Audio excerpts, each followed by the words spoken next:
Before I begin, I feel it is necessary to point out that the news arm of the BBC has yet to retract, apologize, or otherwise address the deeply transphobic reporting it has engaged in the last few months. In a pinned comment down below, you'll find my original video on the topic, several videos from the YouTuber Sean, who has been ongoing in his pursuit of trying to get the BBC to own up to what they have done, and also a video from Laura Kate Dale showing the protests that have taken place outside of the BBC offices. While I don't feel any of the people behind Doctor Who are in any way responsible for this, I cannot in good conscience talk about a BBC-owned property without mentioning this first, until such time as it is properly redressed. Thank you. Previously on Council of Geeks. Davies, stop messing with me. And now on Council of Geeks. Russell, whatever it is that I did that made you want to work me to death, I'm sorry.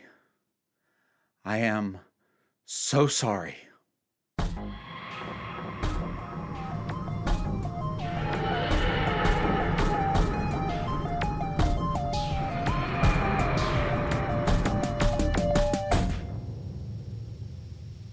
So the Doctor Who news just keeps coming. And hopefully I won't have a repeat of what happened with the last video, which was that literally almost to the freaking minute that I released it, it was out of date because more stuff came out. I'm hoping to have this out before that happens to me again, but it might. And if this keeps drip feeding out at the pace that it's been, at some point I'm going to have to stop. I'm too stubborn to do it yet, but just be aware.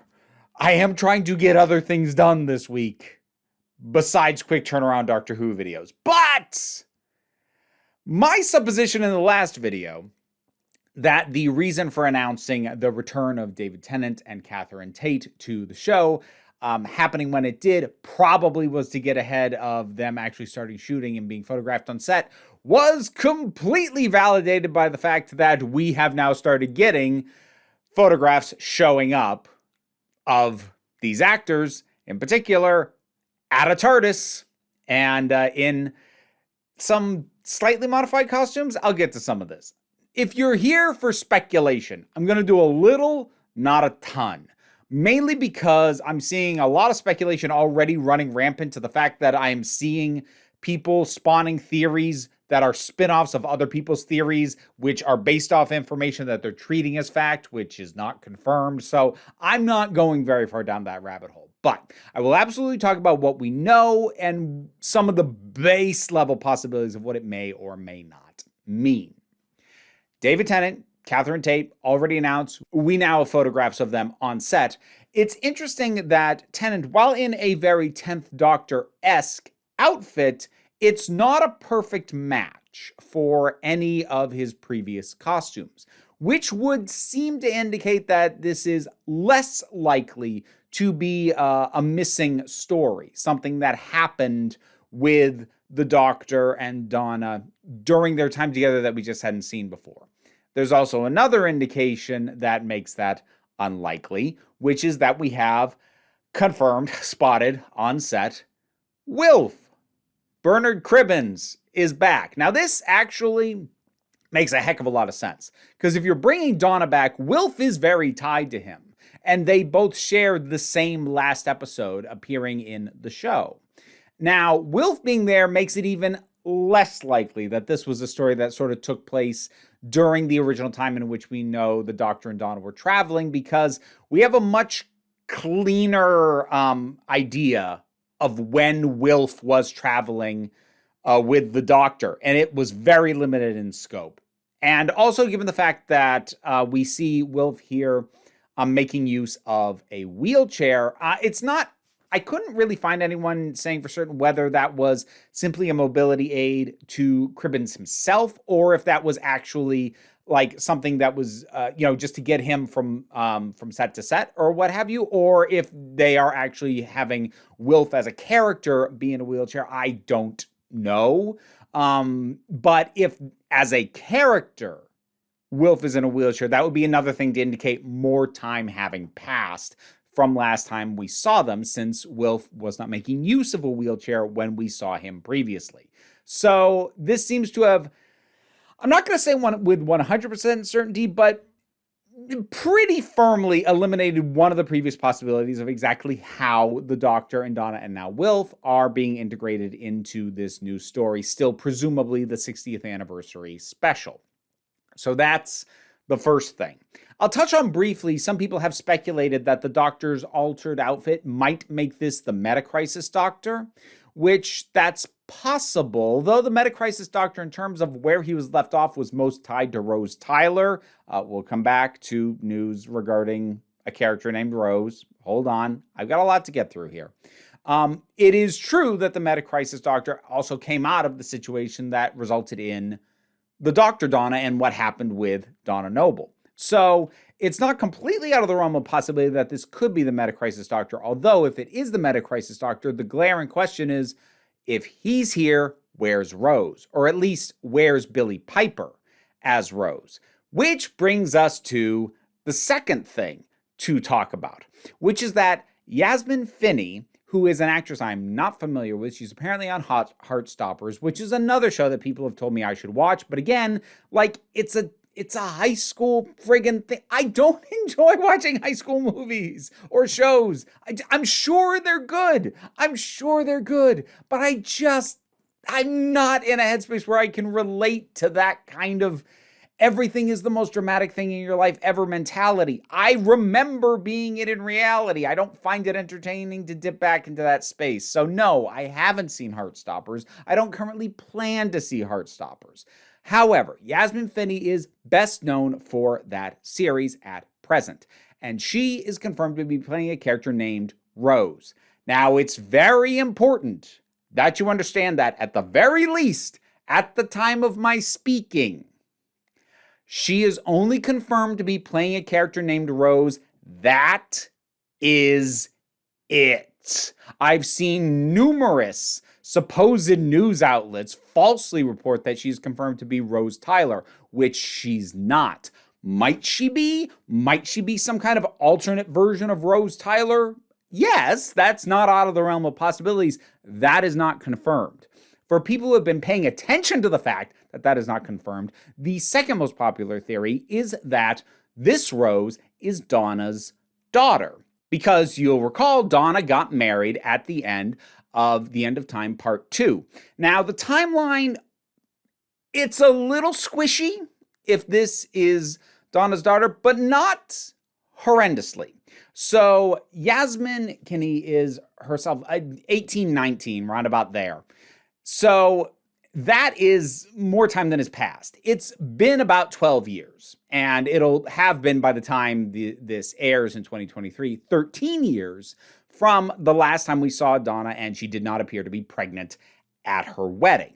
However, it is worth noting that Yasmin Kinney, in the role she plays on Heartstoppers, is already playing a 16-year-old, 16, 17. So she's already been playing slightly young. So just because she is more 18, 19 doesn't mean that that is what she's going to be playing. And additionally, just adding a couple more years to the actual amount of time that's passed, I don't think that's going to be that big a deal, because while not incredibly visibly, both Catherine Tate and David Tennant and Bernard Cribbins have aged at least a bit. And it's, they've aged about 12 years, but, you can stretch that a little more to say it's been 16 years, it's been 17 years. That's feasible. In which case, if that is true, this would be Rose Temple Noble. And that, to me, makes more sense than this being some kind of alternate version of Rose Tyler, which, again, I'm not going to eliminate as a possibility. And again, much as with exactly how the 10th Doctor and Donna slot into this, RTD is being very coy and being very, well, you'll find out next year. And yep, no, this is another Rose. And I think that's part of why some people have said, oh, she's Rose Tyler, because he said she's another Rose. Like, all that just as well means that it's another character named Rose. And it's also worth pointing out, RTD has messed with fans before when it comes to naming. In case you forgot, there was a recurring main character in the Sarah Jane Adventures named Ronnie. and had zero connection to the classic era villain, the Ronnie. So he is not above messing with us. He's done it before. And I think he kind of enjoys doing it at least a little bit. Does that mean that this Rose has absolutely no connection to the existing characters that theories are currently tying her to? No, doesn't mean that either. It just means that good luck nailing down what's actually going on ahead of when RTD wants to tell us. While we may continue to get more leaks about who is actually appearing and or what creatures are appearing, etc., because if you're shooting in any place that is publicly accessible, too many people have phones with cameras on them. It's going to get photographed. It's going to be leaked. That you can't stop. But the nature of the script and the story and exactly who these people are and how the story pans out, that you can keep a lid on, and he seems content to do so. I want to bring up a possibility that I don't think I'd really considered when I talked last time. Last video, which if you haven't seen yet, there's the thing. I talked about how I'm very nervous if the 60th anniversary is the first one to have Ncuti Gatwa as the new Doctor, because sharing space with Tennant when he is kind of the fan favorite and arguably the most beloved and arguably with the most beloved companion pairing on top of that, that has the risk of sucking the oxygen out of the room. Here's something that I hadn't really considered yet that I saw somebody mention. I went, okay, that's true, which is just because they appear to be filming what is, so far as we know, and yes, maybe things are being lied about, but if you're going to go down the path, then you literally call into question every single thing that has been said so far, and I'm not going to go there. I'm going to assume that the things that have been said are accurate, and I'm trying to avoid excessive speculation into the areas that have been more vague.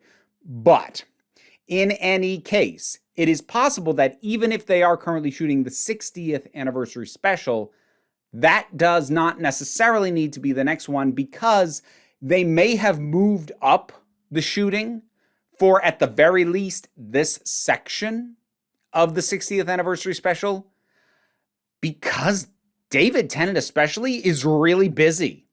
And this might have been the only opening in his schedule, which I haven't seen people speculating about this yet, but I expect to, so I'll shoot this out there. Given the fact that right now we have set pictures of Tennant, Tate, Cribbins, and also director Rachel Talalay, who directed a number of episodes from series 8, 9, and 10, including some of the best, such as Heaven Sent and World Enough in Time and The Doctor Falls. So, like, if she's directing this, that's awesome. But there hasn't been sighting as yet of Ncuti Gatwa on these sets or by a TARDIS or anything like that. As I said, I haven't seen the speculation yet, but I won't be surprised if some people are already speculating that he does not appear in this. Well, actually, I'll revise that. I have seen people speculating that, although they aren't citing the lack of images of him by a TARDIS or whatever as reason for it. But it is distinctly possible, just based off how busy David Tennant is, and I mean also Catherine Tate, but David Tennant more so, this might have been the opening for him to shoot his portion of what's going on.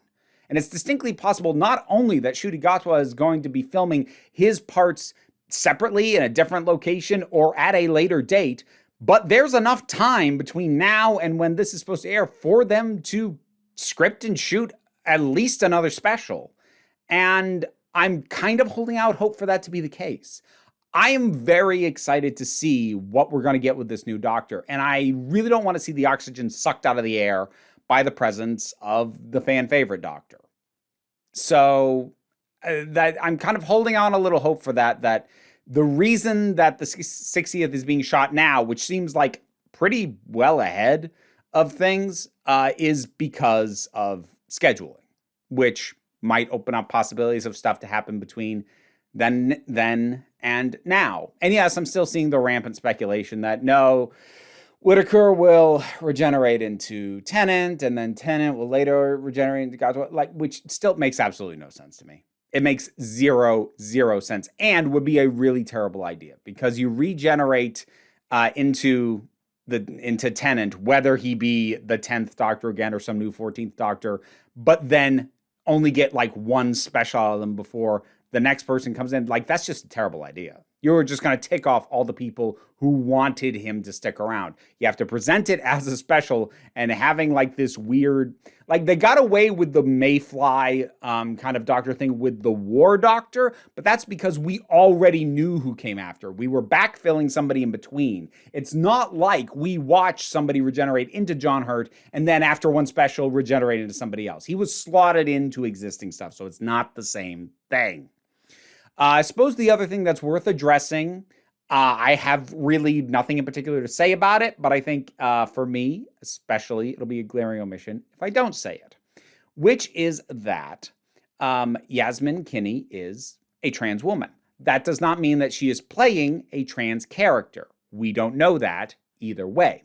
However, she herself is trans, and there is, frankly, been an increased visibility of trans performers and characters in Doctor Who of late, but this will by far be the biggest and most pronounced that we have seen. We had a trans actor in Sleep No More, although no real attention was brought up to that, and it was a supporting character, just part of the pool of people who were going to die. I don't really like that episode. It has nothing to do with the fact that they killed a trans character. I just don't think it's a good episode. So, but we have had that. More recently on Big Finish, we've had Rebecca Root in Doctor Who Stranded, who is a recurring companion. There's the audios that BBC itself is now producing, Doctor Who Redacted, which features Charlie Craggs as another trans character. And that one, I should get around to listening to that, because that's also written by Juno Dawson, who I would like to find some of her work that I enjoy. I reviewed a Doctor Who novel she wrote a little while back. I was not kind to it. If you want to see that review, it's there. But I'd like to enjoy her stuff, so I should give that a shot. But I have not listened to that as yet. My point just being that a trans presence in Doctor Who overall has been slowly picking up steam. Now, I'm seeing also some people claim that this Rose that Yasmin Kinney is playing is going to be the new companion, presumably to Ncuti Gatwa's Doctor. That is possible. We don't know that yet. With my luck, that'll have been confirmed by the time I get this video freaking live, but no, we don't know that yet. Again, we don't even know if she's playing a trans character at all. She doesn't necessarily have to be. Or very well, she could be, and it's simply not ever addressed, because the Doctor sure as heck would have no reason to bring it up. But who knows? Who knows? We don't know that much. But we knew enough that I had to crank out another one of these. Russell, be gentle, please. I'd like to get other stuff done. But for right now, whatever your thoughts are on this stuff, drop something down in the comments. Let's talk about it. Patreon is what pays the bills and allows me to spend a huge chunk of my day turning this out, because I'm not having to fit this in between shifts at a day job. So any amount of support you can give is greatly appreciated. Even if you can't, like, share, subscribe, help me out as well. Don't worry all that much about it, though. Like, I really appreciate it. I really, really do. But what I really want you to remember is that you are beautiful, you are valid, and you are loved. You are the council. I'm just running the meetings as many dang times as I have to. And until next time, this council is adjourned. Hey, end credits time, which means I need to shout out some patrons. This time I'm going to be shouting out Robin Moore, Zubin Litfala, Tarak, Oliver B., Melinda Walters, Imudelki, Leo the Boy, TT, Fernobulax the Poodle, Zach Paul, Eidolon, Tracy Scrabbit, Vincent Paul Bartolucci, Angry Kasparov, Toku BL Hoovian, Adam RDL Taylor, Shane Ross, Shayla Gourlay, and Brendan LaRose. You want to hear me mispronounce your name? Check out rewards on the Patreon. Thanks for all your support.